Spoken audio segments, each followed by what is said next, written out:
Praise the lord and shalom. बैठ जाओ अपने स्थानों पर, आंखों को करो बंद सब लोग और मांगो बुद्धि समझ कि परमेश्वर जो कुछ हम सीखने वाले हैं आज, उसके लिए आपने हमारा मन खोल दिया है, हमें समझ दे दी है परमेश्वर, ताकि जो वचन हम सुन रहे थे और जो सुनने जा रहे हैं उसके लिए आप हमें तैयार कर चुके हो परमेश्वर। उसके लिए हमें तैयार कर चुके परमेश्वर। खुदाबंद हमारा मन खोल चुके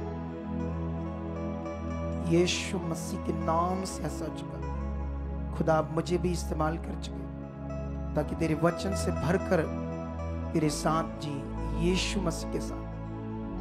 आमेन। तुमने वो वचन सुना है जिसमें यीशु मसीह ने ये कहा है कि जो अपना प्राण मेरे लिए देगा वह अपना प्राण बचाएगा, और जो अपना प्राण बचाएगा वह अपना प्राण गवाएगा। आप जानते हो 2024 साल पहले जब यीशु मसीह पृथ्वी पर थे, देह में, इस बॉडी में, अब तो वो आत्मा में है जिंदा होने के बाद। लेकिन ये बात याद रखो, तब से लेकर आज तक लाखों करोड़ों लोगों ने अपना प्राण यीशु मसीह लिए दे दिया। तो जिन्होंने करोड़ों लोगों ने अपना प्राण यीशु मसीह के लिए दिया, क्या वो नाश हुए हैं या बचाए गए? वो अनंत जीवन में प्रवेश कर चुके। ये उन लोगों ने अपने प्राण को, जीवन को दिया विरोध के सामने, जब शैतान उनके फेथ को तोड़ना चाहता था, जब शैतान ये कहता था कि यीशु में जीवन नहीं है, इनकार करो, तो लोगों ने इनकार नहीं किया, अपना प्राण दे दिया, और वो अपना प्राण उन्होंने बचाया है। ये बात याद रखो। क्यों? उसके लिए रथ आया स्वर्ग से। सोचो उसकी पवित्रताई के बारे में, कैसी पवित्रताई थी। आप जानते हो परमेश्वर पवित्र है, आप पवित्र है वो, और जो पवित्रताई में रहता है परमेश्वर उससे बहुत खुश रहता है। खुश क्योंकि परमेश्वर को वो भाता है। पवित्रताई इतनी परमेश्वर के लिए इतनी महान चीज है ना, क्योंकि परमेश्वर पवित्र है। क्यों? परमेश्वर का इतना बड़ा प्रेम है हमारे लिए कि वो हमारे लिए मनुष्य बनता है और हमारे पाप की सजा हमें नाश होने नहीं देता, हमें मरने नहीं देता। हमारे पाप के लिए वो क्रॉस पर चढ़ता है, हमें पाप से छुड़ाकर पवित्र करने के लिए, जीवन देने के लिए। हालेलुया। कितने लोगों को आज बात समझ आ रही है? आज का वचन तुम्हें और बढ़ाने वाला है यीशु मसीह के नाम। आप जानते हो बाइबल एक बड़ा पवित्र विषय है। मैं आज एक पॉइंट तुम लोगों को समझाता हूं। यीशु मसीह ने कहा सच्चाई को जानोगे तो सच्चाई तुम्हें क्या करेगी। बाइबल के अंदर हर चीज पूरा सीधा सीधा लिखा है, कुछ भी लुका छिपा बात नहीं है। बोलो, ऐसा नहीं है। अगर कोई नबी है, उसने गलत किया तो परमेश्वर ने बताया यहां गलत है। उसने वह विचार किया, उसके बारे में बताया। उसने जबरदस्त काम किया, वो भी बताए। ऐसा नहीं उसको जो उसने गलत किया वो हटा दिया परमेश्वर ने। फिर सच्चाई तो सच्चाई नहीं है ना। बोलो, फिर तो सच्चाई ना रही अगर परमेश्वर ने सिर्फ अच्छे कामों को रख दिया और जो उसके गलत काम थे, बुरे काम थे, उनको हटा दिया। ऐसा नहीं किया परमेश्वर ने।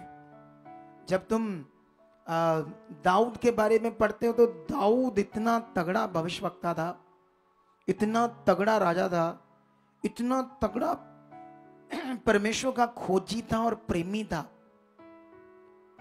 इतना परमेश्वर ने उसे इस्तेमाल किया दाऊद को। लेकिन उसके गलत जीवन को भी परमेश्वर ने बताया, कहां वो गलत हुआ, कहां उसने व्यभिचार किया, कैसे फंसा, कैसे मरा, कैसे लातों में फिर गया। सच्चाई तो इसको कहते हैं ना। उन्होंने तो कोई बात नहीं छिपाई, इसीलिए तो सच्चाई है। इसीलिए तो लिखा, सत्य को जानोगे और सत्य तुम्हें क्या करेगा? आजाद करेगा। हालेलुया। शैतान की इच्छा में चलोगे, पैसा भी आ सकता है, बिजनेस भी आ सकता है, बहुत कुछ आ सकता है, लेकिन याद रखना जीवन नहीं आएगा उसमें। शैतान तो खुद कहता है आओ मेरे आगे झुको, मैं तुम्हें सब कुछ दूंगा, बोलो, लेकिन उससे आगे नहीं झुकना, परमेश्वर की इच्छा में चलना है। हालेलुया। लेकिन परमेश्वर के पास भी सब कुछ है, सब कुछ है हमारे लिए। वो तुम्हें ऊंचा उठाएगा, तुम्हें ब्लेस करेगा, तुम्हें जबरदस्त जीवन देगा। ये बात याद रखो आप सारे लोग। तो इसीलिए आज के वचन में कुछ पॉइंट तो मैं बता भी रहा हूं, कुछ और तुम्हें समझाने की कोशिश करता हूं। मैंने जब मूसा, एलिया, अलीशा के बारे में मेरे अंदर परमेश्वर का आत्मा कुछ कुछ बातें डालने लगा, तो मैं जब सोच रहा था, ध्यान दे रहा था, तो मुझे उनके वचन याद आ रहे थे। सुनो तो देखो ध्यान से। जब मुझे वचन याद आ रहे थे तो मूसा के पास जो दिल था परमेश्वर के लिए, वो बहुत बड़ा था। मूसा के बारे में 5 पहली किताबों में एक किताब में लिखा है कि मूसा पृथ्वी भर के सब लोगों में से क्या था? नम्र था। मुझे याद है जब मैं एक वचन तुम्हें पढ़ाना चाहता हूं, परमेश्वर से बात क्या करता है। एक निर्गमन 32 अध्याय निकालो, 9-10 वचन पढ़ते हैं। तो परमेश्वर मूसा को कुछ कह रहा है, लिखा, फिर यहोवा ने मूसा से कहा, मैंने इन लोगों को देखा और सुन, वह हठीले हैं। अब मुझे मत रोक, मेरा कोप उन पर भड़क उठा है, जिससे मैं उन्हें भस्म करूंगा। परंतु तुझसे एक बड़ी जाति, मतलब इंग्लिश में पढ़ोगे तो नेशन लिखा होगा। क्या लिखा होगा? जहां जहां जाति शब्द पंजाबी और हिंदी में आएगा ना, वहां इंग्लिश में शब्द क्या है? नेशन, राष्ट्र, कुलों के कुल। क्योंकि हमें ये भी सीखना है ना, क्योंकि हम लोगों को जात पात से बाहर निकालते हैं, तो इसलिए तुम्हारे दिमाग में ये ना बैठे कि इधर भी जात पात के बारे में लिखा है। तो ये इंग्लिश में भी पढ़कर देख लो, वहां नेशन लिखा होगा, नेशन, राष्ट्र, राष्ट्र, तुमसे मैं बड़े राष्ट्र बनाऊंगा। ठीक है? लेकिन यहां पर परमेश्वर ऐसे क्यों कह रहा है? अगर रचना पढ़ोगे तो यहां पर मूसा एक पहाड़ पर परमेश्वर से बुलाता है। पत्थर की 10 पट्टियां, जो पत्थर की 2 पट्टियों पर 10 आज्ञाएं उसी वक्त से मिलती है, और ये 40 दिन वापस नहीं आता उस पहाड़ से। 40 दिन 40 रातें। और इजरायली भी जानते थे उस पहाड़ के ऊपर ना तो रोटी खाना है, ना कोई फ्रूट का पेड़ है, ना कोई झरना है, ना कोई पानी है, तो मूसा कैसे जिंदा रहेगा? तो मूसा 40 दिन तो मर गया है, ऊपर खत्म हो गया है। ऐसे हारून से झगड़ा करते हैं इजरायली लोग, और जानते हैं उसको क्या कहते हैं? कहते हैं हमारे लिए एक देवता बना। उसे इतना झगड़ा करते हैं, वो डरता हुआ कहता है अपनी बालियां निकालो, सोने की चीजें दो। उसे ढालकर एक बछड़ा बनाते हैं, और बछड़ा बनाकर उसके ऊपर बलिदान चढ़ाते हैं, और लोग कहते हैं ये अब हमारा देवता है जो हमें मिस्र से निकाल ले आया है। समझ आ रही है नहीं आ रही? कितनी बुद्धि बंद करता था शैतान। उस समय भी उसका काम बड़ा तेज था, आज भी बड़ा तेज है। जो उससे दूर है खुदा से, उनकी जिंदगियों में शैतान काम करता रहता है। उस वक्त परमेश्वर ने मूसा को कहा कि इनको खत्म करने का टाइम आ गया है, लेकिन मैं तुझसे नेशंस, कुल्लों को पैदा करूंगा, इन्हें खत्म करूंगा। तुम एक नए राष्ट्र को तुम्हारे साथ मैं वाचा बांधता हूं। छोड़ दो, ये तुम्हें भी इतना सताते, उसको भी बड़ा सताते थे। लेकिन हम पढ़ते हैं 32 का 11 से, तब मूसा अपने परमेश्वर यहोवा को ये कहकर मनाने लगा, हे यहोवा, तेरा कोप अपनी प्रजा पर क्यों भड़का है, जिसे तू बड़े सामर्थ और बलवंत हाथ के द्वारा मिस्र देश से निकाल लाया है। मिस्री लोग ये क्यों कहने पाए कि वह उनको बुरे अभिप्राय से अर्थात पहाड़ों में घात करके धरती पर से मिटा डालने की मनसा से ले आया है। तू अपने भड़के हुए कोप को शांत कर और अपनी प्रजा को ऐसी हानि पहुंचाने से फिर जा। अपने दास अब्राहम, इसहाक और याकूब को स्मरण कर, जिसे तूने अपनी शपथ खाकर कहा था, मैं तुम्हारे वंश को आकाश के तारों के तुल्य बहुत करूंगा, और ये सारा देश जिसकी मैंने चर्चा की है तुम्हारे वंश को दूंगा, वह उसके अधिकारी सदैव बने रहेंगे। तब यहोवा अपनी प्रजा की हानि करने से जो उसने कहा था पछताया। ऐसा लिखा है। हालेलुया। कितने लोगों को ये वचन समझ आ रहा है? ये मूसा का करैक्टर है, ये मूसा का रोल है परमेश्वर के साथ, ये मूसा का जीवन है। आपका भी एक जीवन है परमेश्वर के साथ, मेरा भी एक जीवन है परमेश्वर के साथ। मैंने देखा मूसा ने ज्यादा काम किया, तगड़ा काम किया, एलिया से ज्यादा काम किया, लेकिन उसने पवित्रताई को किया, इसने काम बड़ा किया मूसा ने। लेकिन जानते हैं उसने 2 शादियां की, एक इसकी पहली शादी हुई, इसकी फिर शादी हुई, और दूसरी शादी को लेकर तो बवाल खड़ा हो गया। उस टाइम इजाजत भी थी, लेकिन अगर मूसा भी बड़ा खरा था सच्ची। मैं मूसा के लाइफ को जब पढ़ता हूं परमेश्वर के साथ, तो बहुत इंस्पायर होता हूं उसके विश्वास को, उसके मन को, उसके जीवन को। उसने अपना सारा जीवन ही दे दिया परमेश्वर को, लेकिन फिर भी उसकी 2 शादियां हुई। लेकिन इतना तगड़ा मन होने के बावजूद मैंने ये वचन जब उसके लिए पढ़ते हैं थोड़ा सा आपके लिए, व्यवस्था विवरण उसकी 34 की 1 से पढ़ते हैं। क्या लिखा है? फिर मूसा मोवाब के अराबा से नबो पहाड़ पर जो पिसगा की एक चोटी और यरीहो के सामने है चढ़ गया, और यहोवा ने उसको दान तक का गिलाद नामक सारा देश और नप्ताली का सारा देश, एप्रेम और मनशे का सारा देश, और पश्चिम के समुद्र तक का यहूदा का सारा देश, और दक्षिण देश और स्वर तक की यरीहो नामक खजूर वाले नगर की तराई, ये सब दिखाया। तब यहोवा ने उससे कहा, जिस देश के विषय मैंने अब्राहम, इसहाक और याकूब से शपथ खाकर कहा था कि मैं इसे तेरे वंश को दूंगा, ये यही है। मैंने इसको तुझे साक्षात दिखला दिया है, परंतु तू पार होकर वहां जाने ना पाएगा। तब यहोवा के कहने के अनुसार उसका दास मूसा वही मोवाब के देश में मर गया, और उसने उसे मोवाब के देश में बितपोर के सामने एक तराई में मिट्टी दी, और आज के दिन तक कोई नहीं जानता कि उसकी कब्र कहाँ है। मूसा अपनी मृत्यु के समय 120 वर्ष का था, परंतु ना तो उसकी आंखें धुंधली पड़ी, ना तो उसका पौरुष घटा। ये 2 विषय थे मेरे लिए समझने वाले। हालेलुया। क्या लिखा? मूसा बूढ़ा हो गया, उसकी आंखें वैसे रही जैसे वो जवानी में होती है। ना तो उसकी आंखें धुंधली हुई, ना उसका पौरुष घटा। मतलब जो ये बॉडी का होता ना, ये शरीर में जान हमारे में, ये वैसे रही जैसे यंग एक बॉडी होती है।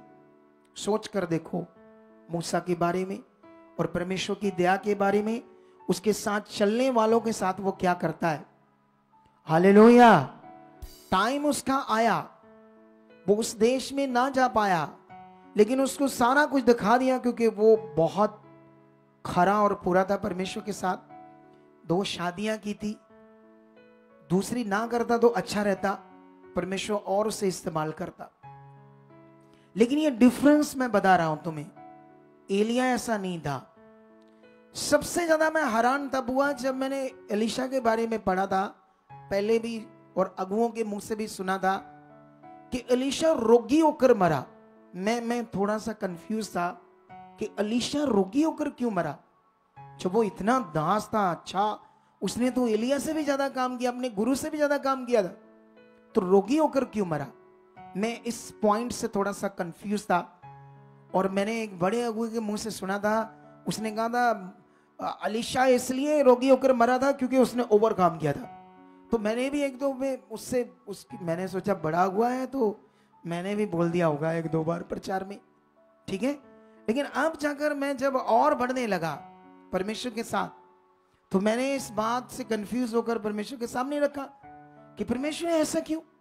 वो तो इसने भी, इसका भी नहीं ढूंढ में आता शादी, इसकी भी कोई वाइफ अकॉर्डिंग टू बाइबल में नजर नहीं आई, ना बच्चे ना वाइफ, तो ये भी बड़ा पवित्र था, तो ये रोगी होकर क्यों मरा। इतना बड़ा नबी, इतना बड़ा भविष्यवक्ता। हालेलुया। कितने लोगों को बात समझ आ रही है आज। तुम्हें कितना ध्यान देना होगा, परमेश्वर कितना पावरफुल है, कितना सामर्थ्य है कि मूसा, सोचो मतलब बूढ़ा, जब 120 साल का क्या होता है, अरे इधर तो 80 साल के 70 साल के बूढ़े होते हैं आजकल, 70 साल में होना शुरू हो जाता है ना, ऐसे हो जाता है। वो 120 साल में भी उसकी आंख धुंधली नहीं हुई और उसका पौष नहीं घटा, उसकी बॉडी की जान शरीर में कुछ नहीं घटा उसके अंदर। ये उसका रिश्ता था, उसके साथ चलना था। लेकिन अगर वो उस देश में लोगों के साथ नहीं गया, दूर से देखकर उसने चैन तो पाया। इसमें भी कई पॉइंट है ना हमारे लिए, क्यों नहीं वो जा पाया, क्योंकि जो चीजें उसने आगे पीछे की उनकी वजह से, फिर भी परमेश्वर ने उसको बड़ा बढ़ाया, बड़ा यूज किया। हालेलुया। और जानते हो एलीशा की उस बात से मैं कंफ्यूज था, फिर मुझे परमेश्वर ने एक वचन बताया, मैं पढ़ाता हूं एलीशा के बारे में, फिर मुझे समझ आया ऐसा क्यों हुआ उसके साथ, ठीक है। हम जाएंगे दूसरा राजा की बुक में, वहां से एक वचन पढ़ेंगे आप लोगों के लिए। ये चैप्टर 2 का वचन है, ठीक है। यहां पर क्या होता है, जब वो एलीशा से आत्मा का दुगना भाग ले लेता है एलिया से एलीशा, तो काम स्टार्ट हो जाता है एलीशा का, उसमें सामर्थ काम करनी शुरू हो जाती है, वो एलिया की जगह नियुक्त हो जाता है।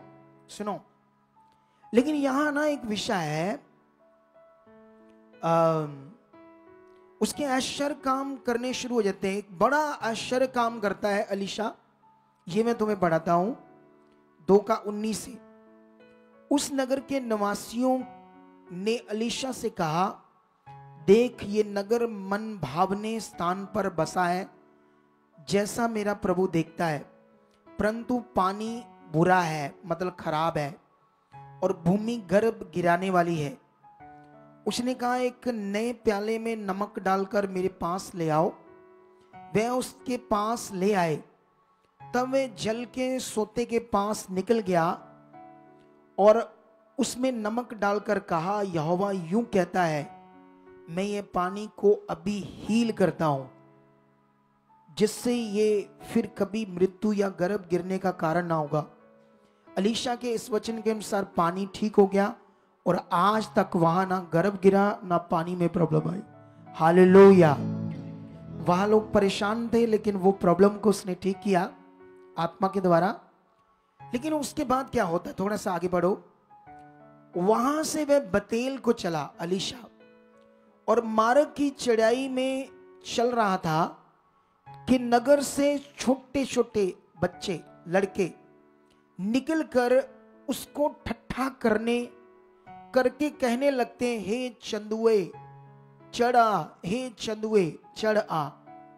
हालेलुया। छोटे छोटे बच्चे एलीशा को क्या कर रहे हैं, ठट्ठा कर रहे हैं। समझते हो, चिढ़ा रहे थे उसको, ठट्ठा कर रहे थे। लेकिन ये जो शब्द है ना, चंद हुए। ये इंग्लिश में लिखा है, क्या शब्द है ये? बाल्ड, जिसका मतलब होता है गंजा। वो गंजा था, उसके सिर पर बाल नहीं थे अलीशा के। उसको चढ़ाने लगे, और जब चढ़ाने लगे तो अलीशा ने क्या किया, तब उसने पीछे की ओर फिरकर उनकी ओर दृष्टि की और यहोवा के नाम से उनको श्राप दिया। और तब जंगल में से 2 ऋषनियां, ऋष होती ना, ऋषनियां निकलकर उनमें से 42 लड़कों को फाड़ डाला, और वहां वह करमेल को गया और फिर वहां शोमरोन को लौट गया।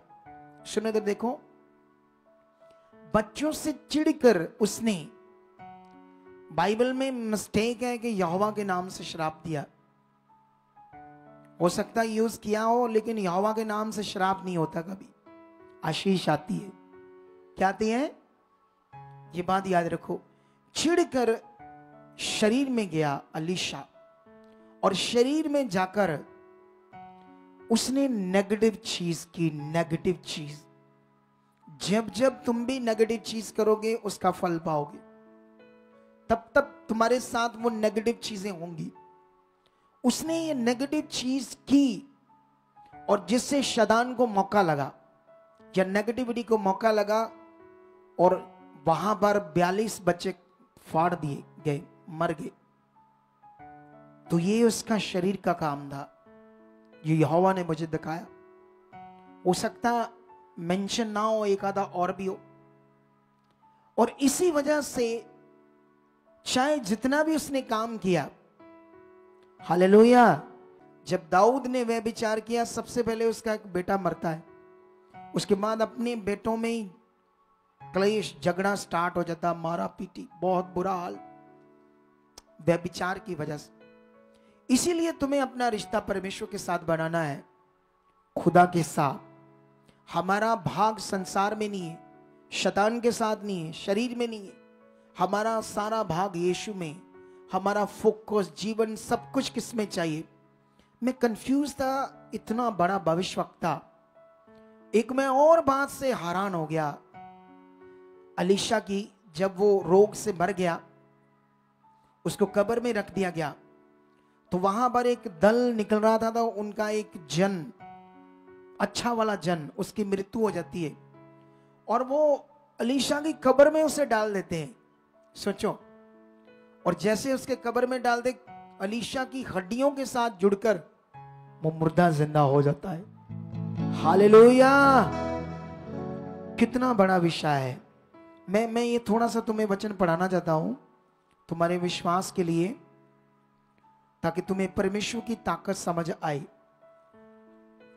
ये देखो, 13:20 में लिखा, दूसरा राजा, तब अलीशा मर गया और उसे मिट्टी दी गई। प्रति वर्ष वसंत ऋतु में मोआब के दल देश पर आक्रमण करते थे। लोग किसी मनुष्य को मिट्टी दे रहे थे कि एक दल उन्हें दिखाई पड़ा, तब उन्होंने उस बॉडी को, शव को अलीशा के कब्र में डाल दिया, और अलीशा की हड्डियों से छूते ही वह जी उठा और अपने पांवों के बल खड़ा हो गया। हालेलुया।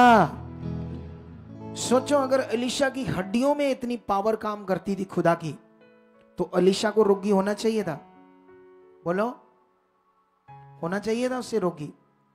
तो ये सब पॉइंट मैं तुम्हें क्यों बता रहा हूं, ताकि हम स्ट्रांग बने, हम पूरे और खरे बने, हम छोटी छोटी बातों में पीछे ना रहे। जैसे ईशा इतना बड़ा भविष्यवक्ता था कि अभी तक जैसे इसने काम किए मैंने नहीं किया। अभी सीधी सीधी बात बोलो, जो बाइबल के अंदर जैसे जैसे इसने काम किए अभी नहीं मैंने किए, लेकिन आई होप मैं करूंगा यीशु मसीह के नाम से, मेरा विश्वास है। लेकिन इतने बड़े इसने काम किए, फिर भी ये रोगी होकर मरा।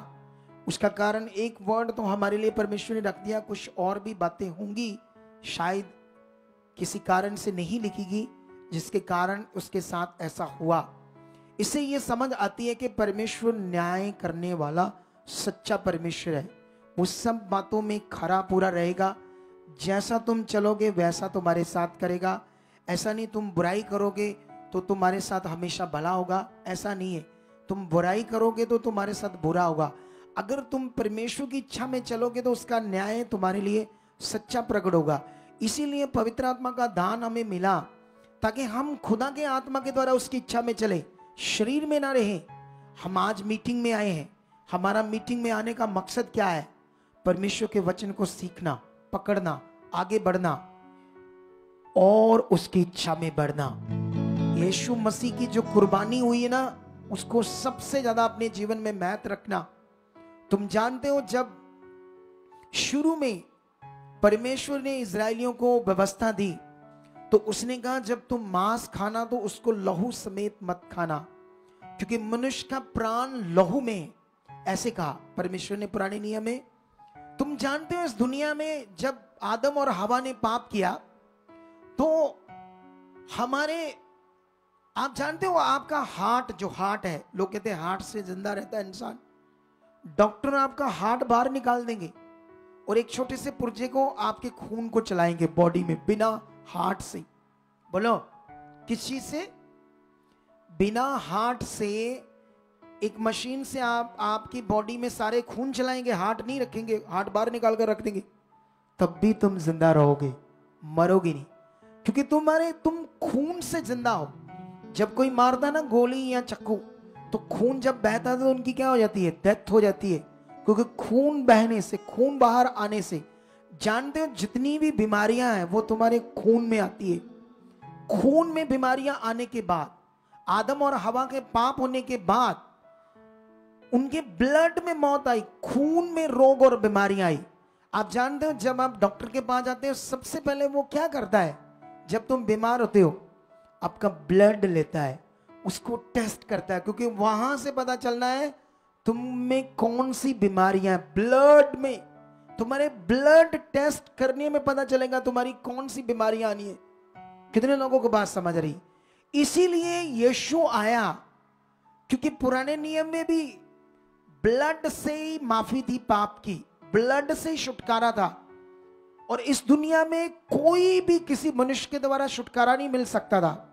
इसीलिए परमेश्वर खुद मनुष्य बना, यीशु मनुष्य बना हमारे लिए, और उसके अंदर था, क्योंकि जो मनुष्य से पैदा हुआ उससे तुम्हें छुटकारा नहीं मिलेगा, ना मोक्ष मिलेगा, ना मुक्ति मिलेगी, ना तुम्हें जीवन मिलेगा, क्योंकि वो खुद पापी है।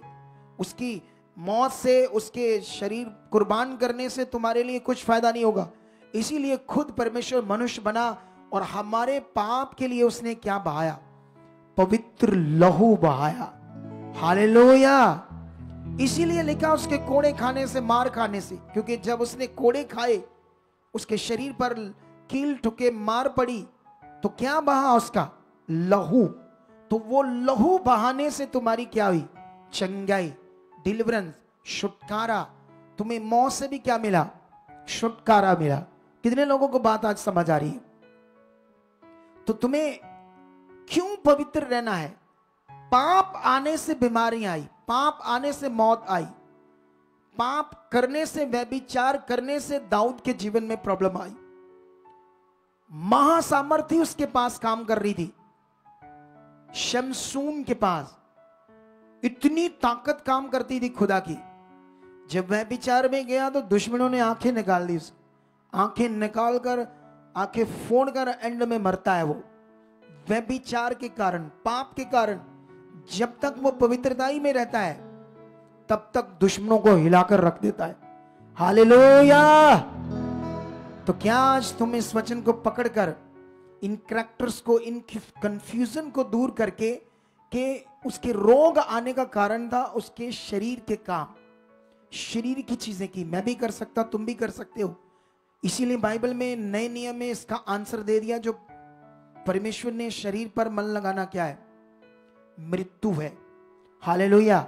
आत्मा पर मन लगाना जीवन और शांति है। कितने लोगों को समझ आए?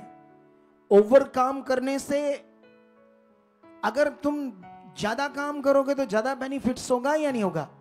बोलो, अगर मैं यहां ज्यादा टाइम दूंगा तो ज्यादा बेनिफिट्स होगा ना। ओवर काम करने से मुझे रोग नहीं आएगा। परमेश्वर खुश होगा कि मेरा बच्चा बहुत काम किया। उसने ओवर ही काम किया था मूसा ने, लेकिन आंख भी धुंधली नहीं हुई, पौर्ष भी नहीं घटा। ओवर काम, इतना काम किया ना कि उसको तो सलाह दी उसके ससुर ने कि ऐसे तो तू मर जाएगा, जितना तू ओवर काम कर रहा है, तू ऐसे ऐसे कर, ऐसे ऐसे बंदे आगे आगे सेट कर, ओवर काम मत कर, तू तो परेशान हो जाएगा। लेकिन उसने ओवर काम किया, परमेश्वर ने खुश होकर उसकी आंखों को धुंधला नहीं किया, उसके पौर्ष को घटने नहीं दिया। लेकिन जो उसने शरीर का काम किया मूसा ने, उसके लिए उस देश में डायरेक्ट नहीं जा पाया। अगर वो शरीर का काम अलीशा ने किया तो लास्ट में रोग के कारण शरीर में गया। लेकिन परमेश्वर ने बताया कि मेरा अनुग्रह उस पर इतना ज्यादा था, मैंने उसको इतना इस्तेमाल किया, मैंने इतना ज्यादा अपना काम उससे लिया, जब तक वो काम करना चाहता था, जब तक वो मेरे साथ था, मेरे कामों के लिए फोकस था, मेरे कामों के लिए विश्वास था, मैंने उतना विश्वास किया। ऐसा ना तुम सोचोगे अलीशा तो वैसे ही निकला। इसीलिए परमेश्वर ने एक बड़ा काम लास्ट में उसकी हड्डियों से एक मुर्दा जिंदा करके बताया। वो नॉर्मल नहीं था, अलीशा नॉर्मल नहीं था, लेकिन उसके कुछ कामों के कारण उसके साथ ऐसा हुआ। इसीलिए तुम्हें अपने कामों को ठीक रखना है, अपनी चाल को ठीक रखना है, अपने विश्वास को, अपने मन को ठीक रखना है। ये जो वचन है आपके लिए, ये 7 जगह पर मैंने नोट किया है। सबसे पहले मत्ती के मैंने 2 अध्याय को नोट किया है। एक कोढ़ी को शुद्ध होता है और एक सूबेदार का सेवक। सुनो, जब इन वचनों को तुम पढ़ोगे, ये यीशु के पास आए। सुनो ध्यान से, तुम भी आज यहां आए हो। अगर तुम अपनी जिम्मेवारी, अपना जो करैक्टर है, जो परमेश्वर के साथ चुने गए हो, तुम बुलाए गए हो इस मिनिस्ट्री में खुदा के साथ चलने के लिए, वो सोच रखते हो अपनी जिम्मेवारी की, अपने विश्वास का, अपने रिश्ते का, खुदा के साथ चलने का विषय अगर आपको पता है, तो तुम कभी पीछे नहीं रहोगे। याद रखो, तुम्हें कभी घटी नहीं रहेगी। दुष्ट चाहता है कि जो परमेश्वर के लोग शरीर में रहे, दुष्ट चाहता है कि जो परमेश्वर के लोग उनमें घटी रहे, दुष्ट चाहता है उनका कभी रिश्ता बड़ा ना बने, दुष्ट चाहता है वो कभी भी परमेश्वर के साथ खराई से ना चले। क्योंकि खराई से चलना, अच्छे से चलना, परमेश्वर की पावर को देखना है। वो तुम्हारे साथ खड़ा होगा, तुम्हें ये फील होगा, तुम्हें अनुभव होगा कि वो मेरे साथ है, ऐसा है अवेलेबल। लेकिन यहां पर मैं जब ये समझ रहा था, तो कोढ़ी जब वो आया, तो क्या नॉर्मल मन से आया था वो? अरे उसके बारे में पढ़ो, ऐसे लिखा, लोगों ने उस पर पत्थर मारे। क्यों मारे? तुम्हें पुराने नियम के बारे पता नहीं, उनकी व्यवस्था में लिखा था कि अगर कोढ़ी ने ऐसे तुम्हारे साथ टच हो गया तो तुम भी अशुद्ध हो जाओगे। तो इसलिए वो अपने भीड़ में से जब निकलकर यीशु के पास जाना चाहता था, तो लोगों के दिमाग में था ये हमें टच ना कर जाए, इसलिए उस पर पत्थर मार रहे थे, डंडे मार रहे थे। लेकिन उसने पत्थर डंडे खाकर भी डिसीजन ले लिया था, आज मैं अपनी चंगाई लेकर रहूंगा, और उसने पाई। जिस दिन ये फोकस बनना शुरू होगा ना, तुम्हारे अंदर अगर कैंसर है ना, उसकी भी ऐसी की तैसी, उसको भी जाना पड़ेगा आपके अंदर से। जब ये फोकस बनेगा आने का, विश्वास के साथ खुदा के सामने, मैं उसके लिए आ रहा हूं, मैं अपने पिता के लिए, मैं यहोवा के लिए, मैं अपने प्रभु यीशु के लिए आ रहा हूं। वो मेरा प्रभु है, मैं उसके सामने, उसकी हुजूरी में आ रहा हूं, विश्वास के साथ, दिलेरी के साथ। ये दिलेरी के सब साथ आता है और अपने कोढ़ से शुद्ध होता है। दिलेरी विश्वास के साथ सूबेदार आता है और उसका सेवक चंगाई पाता है, शब्द से, वचन से। उसके बाद तुम 2 अंधों को देखोगे मत्ती 9 अध्याय में। 2 अंधे यीशु के पीछे कैसे आते हैं, ये पढ़कर देखना। और अपने अंधों, जन्म से वो अंधे थे, कैसे फेस से, कितनी दिलेरी से उसके सामने आते, तब जाकर वो अपनी क्या पाते हैं, चंगाई पाते हैं। ऐसे नहीं, इधर जब लोग पहली बार आते हैं, दूसरी बार या पहली बार मुंह फुला लेते हैं, किसी बात से गुस्सा कर लेते हैं, प्रे कराओ, ये कराओ, हमने नहीं आना। तुम्हारा विश्वास कैसा है? क्या पकड़ रहे हो तुम लोग? यहां क्या सीख रहे हो तुम लोग? लेकिन बाइबल कहती है 2 अंधे जब आए तो यीशु वहां से चला गया अपने एरिया में, अपने नगर में। दो अंधों का उसके पास जाना आसान है, वंदे हैं, कैसे पहुंच पाएंगे? पता नहीं किसी चीज से टकराए, गिरे कुछ, लेकिन उन्होंने ठान लिया था। आप जानते हो यीशु मसीह के पास एक बड़ी भीड़ आई और यीशु मसीह उस भीड़ को देखकर पहाड़ पर चढ़ गया और बहुत सारे लोग शारीरिक थे, यहाँ करके दिमाग मन खराब करके चले गए घरों में। और बहुत सारे लोग यीशु मसीह के पीछे अपने लंगड़ों को, अंधों को, मरीजों को खाटों पर, खटोलों पर, कपड़ों पर, इधर कंधों पर उठाकर पहाड़ में यीशु के पीछे चढ़ गए।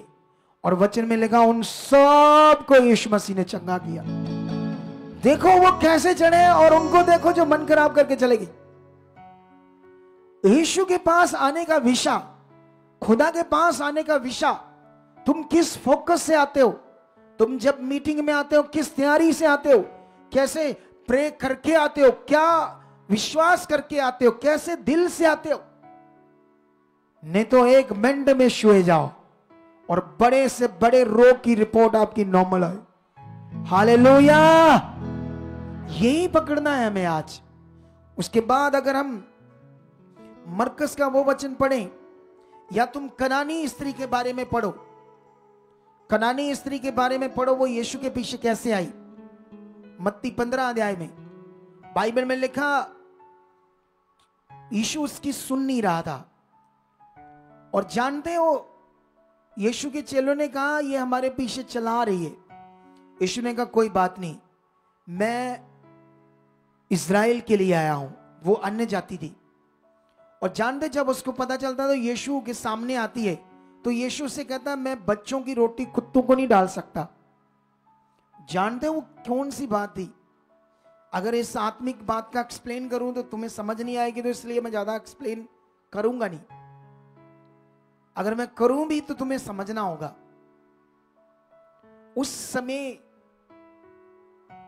क्योंकि दुनिया दूसरी है तो दुनिया को समझ नहीं आएगी, इसलिए मैं एक्सप्लेन करने में थोड़ा सा मुश्किल में हो रहा हूं।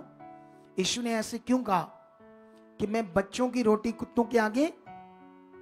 क्योंकि दूसरे लोग इस बराबर थे। लेकिन उसने जानते आगे से क्या कहा? उसने कहा कोई बात नहीं स्वामी, स्वामी की टेबल पर जो चूर भूर गिरता है कुत्ते उसको खाकर पेट भरेंगे। उसने कहा हे स्त्री, तेरी नेशा तो बड़ी है, जा तेरी बेटी क्या है। हालेलुया। इधर छोटी छोटी बात से नाराज होते थे लोग, उसको इतनी बड़ी बात कह दी, लेकिन उसने उसमें अब उसका फेथ, फोकस, उसका आना तगड़ा था। अगर 12 साल की रोगन आई, उसका आना तगड़ा था, उसका यीशु के पास, परमेश्वर के पास आना तगड़ा था। ये सीख लो तुम लोग आज। जानते जब एक रोगी को जिसको लकवा हो गया था, उसके घर वाले जब यीशु के पास लेकर आते हैं खाट पर, तो शत की खपरेल खोलकर उसको यीशु के आगे लटकाते हैं। उसका आना तगड़ा था, इसीलिए वो लकवे का रोगी जो लगभग मरने वाला था, वो मरने से बच गया, उसको जीवन मिला। हालेलुया। क्या ऐसा विश्वास है तुम्हारे अंदर? क्या तुम भी पकड़ चुके हो? क्या तुम भी ये मन बना चुके हो कि आज के बाद मैं किसी भी बात में खुदा से आगे पीछे नहीं होगा, मैं भी जीऊंगा, मैं भी मन तगड़ा बनाकर चलूंगा खुदा के साथ? कितने लोग ये डिसीजन ले चुके हैं आज? कितने लोग ये मन बना चुके हैं कि मुझे खुदा को पहला दर्जा देना है, खुदा की मर्जी को पहला स्थान देना है। काम धाम बिजनेस साइड पर जब परमेश्वर का काम, पहले खुदा।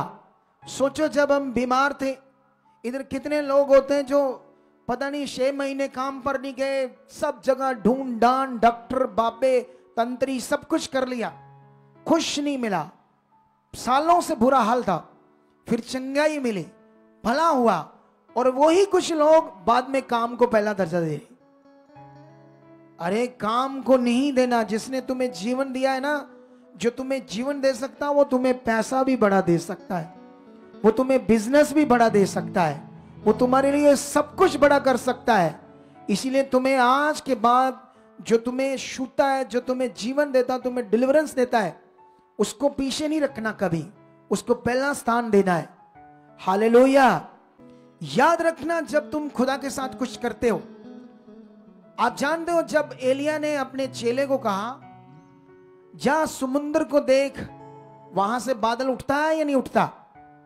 पहली बार जाता कोई बादल नहीं, दूसरी बार जाता कोई बादल नहीं। अच्छा, जब तीसरी बार भी बादल नहीं नजर आना समुद्र के ऊपर उठा हुआ, तो एलिया को क्या करना चाहिए? फिर डाउट करना चाहिए। उसने अपने विश्वास को और तेज किया, अपने मन को और पक्का किया, होगा होगा। 5 बार तक भी बादल नहीं उठा, 6 बार तक भी बादल नहीं कोई उठा, तो उसको क्या करना चाहिए था? लिखा उसने अपने इन घुटनों के अंदर सिर को करके और अपनी प्रार्थना को, अपने फेथ को परमेश्वर के सामने रख दिया। होगा, ये होगा। मैंने 9 मीटिंग में कहा मैं तुम्हारे लिए प्रे करूंगा और खुदा के फल तुम्हारे जीवनों में प्रकट होंगे। तुम्हें विश्वास के साथ इस प्रेयर को रिसीव करना होगा। इन 9 मीटिंग का दर्शन मुझे दिया है, वर्ड दिया है, प्रोफेटिक वर्ड तुम्हारे लिए। इसके लिए अगर वो एंड तक दुनिया थी तो ये आधी क्यों आ जाइए, उतनी आ जाती या थोड़ी सी कम आ जाती। इसका मतलब लोग अपने शरीर के अभी भी गुलाम हैं, अभी भी देह की क्रियाएं उनके अंदर काम करती है, आत्मा से नहीं चलते। लास्ट में जब मैं पुलपट पर आया तो बड़ा अच्छा वर्शिप सॉन्ग चल रहा था, मैं तेरे आत्मा दे चलाए चलांगा चलांगा चलांगा, ऐसे करके बड़ा अच्छा सॉन्ग था। लेकिन याद रखो, देह की शरीर से चलोगे तो परमेश्वर की इच्छा कभी पूरी नहीं करेंगे। हमें आत्मा से चलना होगा।